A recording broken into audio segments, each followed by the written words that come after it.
Kelly Meyer, licensed and certified speech language pathologist, and welcome back to the Speedy Speech YouTube channel. Thank you guys so much for joining me today. And as always, if these videos are helpful for you and your little ones or your clients, make sure to hit the thumbs up button and leave me a comment down below on what my next video should be.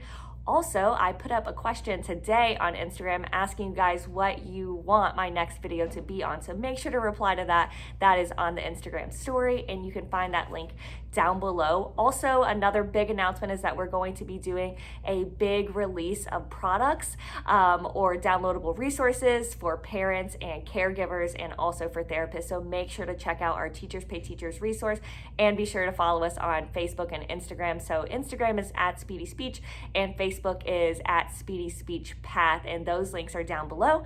And so all of our new products are going to be pushed out on there. So make sure to keep an eye out.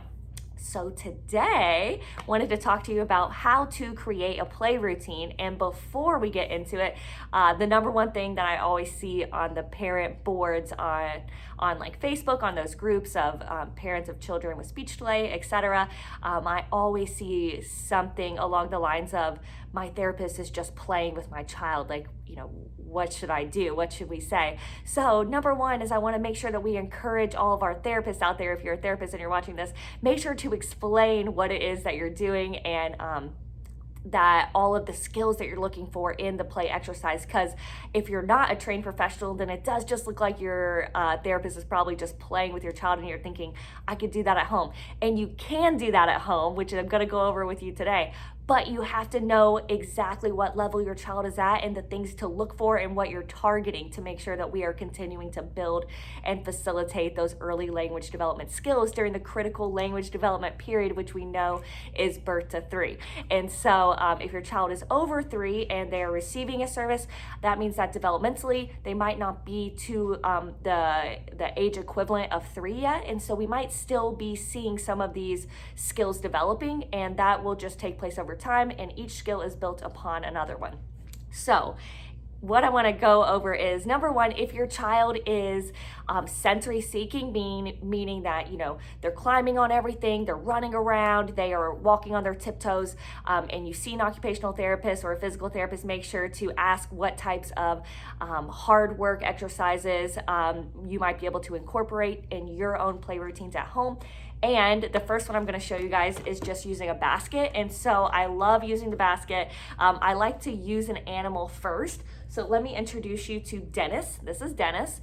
And so whenever we're creating a play routine, number one rule is you are going to control the toy or the most fun part of the activity most of the time. And that's going to keep the child engaged and interacting with you, wanting to get their turn. And so we're working on turn taking, which is a basis of communication. So if your child is not able to exchange objects, they're not able to understand the exchange of communication verbally. So I will put a link down below to the study because I don't remember off the top of my head who this was by, but I will definitely give credit to it.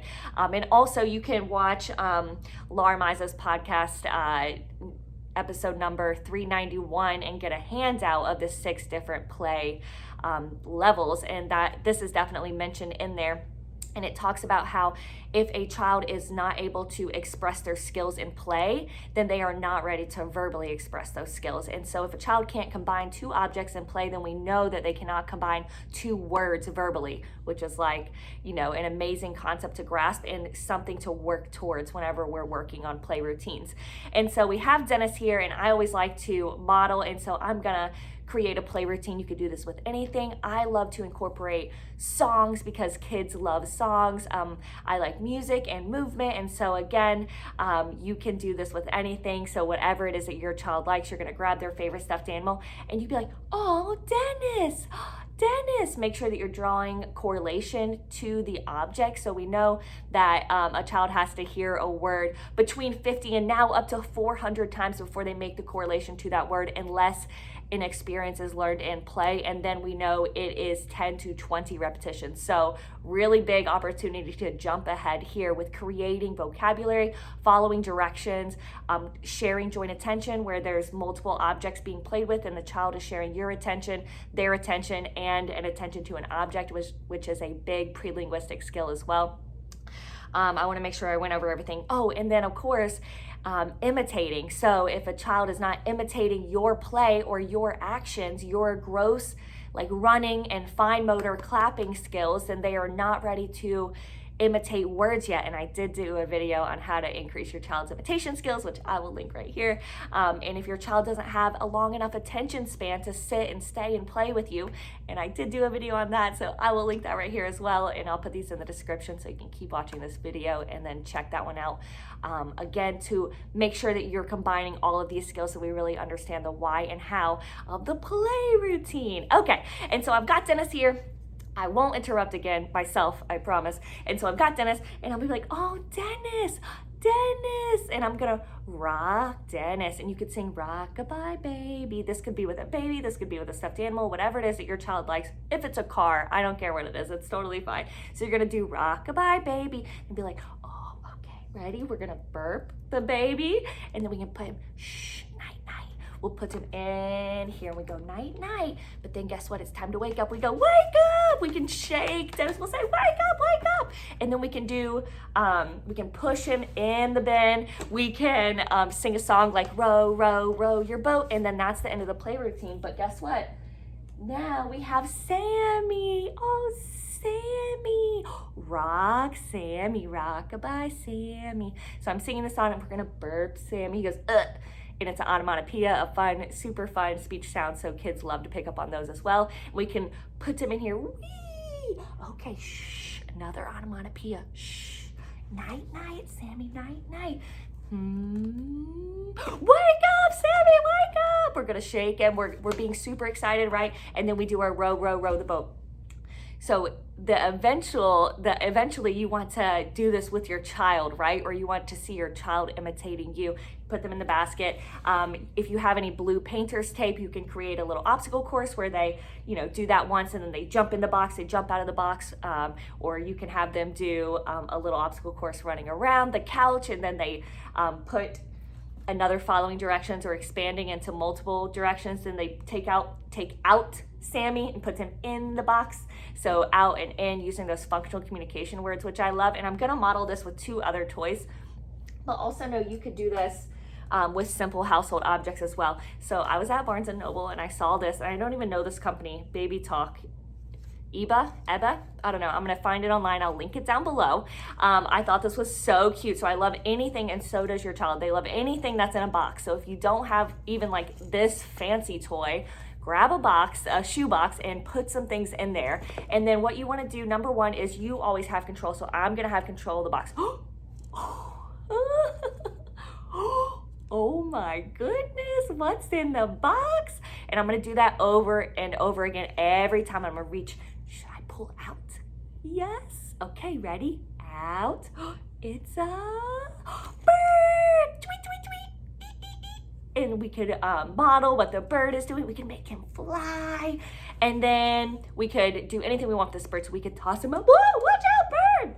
We could roll him back and forth. We could throw him. We're gonna use all those fun action words. We want to be incorporating concrete language skills here. And then I am looking, oh, another one. You could even do sign language here. Would you like more out?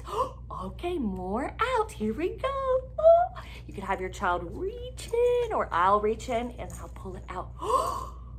It's a dog. Woof, woof. And you could give them a little speech sound hand cue. If you need the link to that, I'll put it down below. It's a dog. Woof, woof, woof, woof. We could go over what the dog says. We can name the dog. We could describe the dog. I could describe the dog before I pull it out. Oh, he has 2 ears. Oh, he says woof, woof, woof. Or he says bark, bark. And we'll pull him out. So your child's following directions. So I'm doing the same thing over and over and over again. And this is really helping your child to understand anticipation and cause and effect. And they're with anticipation, they're knowing what is going to come next. And so they can get their speech sound development planners. So their mouth, their jaw, their lips, they can get those ready to fill in the blank there. So if you're going 1, 2, 3, they're going to know that 3 is coming next, right? And so you want to eventually hold out or do that long wait there to see if they're going to fill in that 3. So next I have it's a, and sometimes I'll be silly. Is this a dog? It's a dog. And they'll be like, no. I'll be like, oh, okay. It's a cat. Yes, it's a cat. Meow. It's a cat. Meow. And I'm holding it next to my mouth to draw attention. Wow, the cat got me. So you are going to be excited. If your child is leaving you, that means that you are not being excuse me, fun enough. We have to get up. We might want to be crawling around like a cat. We might want to be incorporating jumping jacks. Whatever it is that's going to keep your child's attention, and have them sit and stay and play with you. Oh, another one. Oh, I love whispering. That's another. So I like to whisper. That draws the child's attention. Clapping after everyone or going yay after everyone. That's a great opportunity to drag out a play routine imitatively. And then last we have, add that gesture in there, and it's a bunny, hop, hop, hop, hop. And you want your child to also like get to pull it out and have them take a turn and go bunny or go hop, hop, hop, hop, hop, hop. You can use all the speech sound hand cues, so depending on what you're working on. If you are working on speech sounds, make sure to grab something from Speech Tree. So I have her entire set. I also have a lot of these little 3 and 4 syllable words. For my kids with apraxia, I use the CV and VC combinations. I love these. They're super fun. Kids love mini objects, and it's a great way to know that you are targeting the exact sound that you are wanting to target, because, for example, the word orange starts with an O, but it's actually not the O sound. So if you're giving an O cue for that, then that would be incorrect. And so we definitely want to make sure that you are working on whatever sound you're working on. So probably early childhood development, right? M, P, and B. And she also gives you a list of these, and you get 10% off if you use the code SPEEDY. So I put the link down below. All of her products, you get 10% off by using the code SPEEDY. So that's already automatic. And there's a bug, right? And I'm like, oh, there's a bug. And then guess what? I take my mini objects, I put them in here, and now it's even more fun because there are brand new objects in this super fun box, right? Okay, and so last but not least, after you do your routine with all of your friends, so I would do the same thing. I would put them in, I would sing row, row, row your boat, which is fun, and provide pauses for your child to fill in the blank, because again, we're working on joint attention, verbal routines with this play routine, following directions, imitation, joint attention, all the pre-linguistic skills. And then last but not least, ooh, what do we do? So this is a cute little egg set. Again, I got this at Barnes & Noble's. I'll find it. I'll put the link down below. And should I open? Should I open? Okay, let me open. And so I'm giving the option 3 times. I'm cueing the child to say open, but I never said say open, right? Because that's a command and we want to stay away from that. So just by going open, okay, open, and just giving a sneak peek, and then open. Okay, which one? Let's do, it's a chick. He goes beep, beep, beep, beep, beep, beep, beep. Oh, shh, shh, night, night, chick. Oh, should we open more? A sign you could help hand over hand with your child. We're gonna open, ready? We wanna take him out. Ready? Orange. Take out.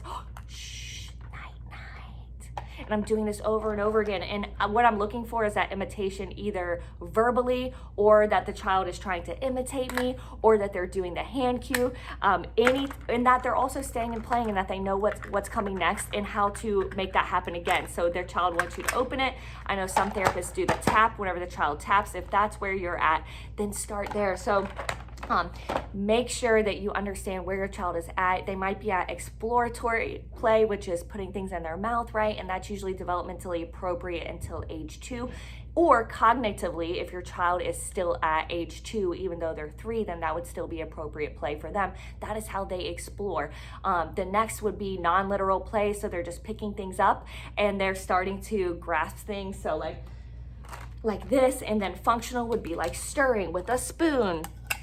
And then also literal play, so drinking from a cup. And then if there's no water in here, we would move to pretend play, which is pretend drinking. Or we could do expand creative play, which is now we're banging with the spoon, and see if your child will bang with the spoon. I'm telling you, cups are hours of fun, guys. You could do a million things with cups. Stack them on your head.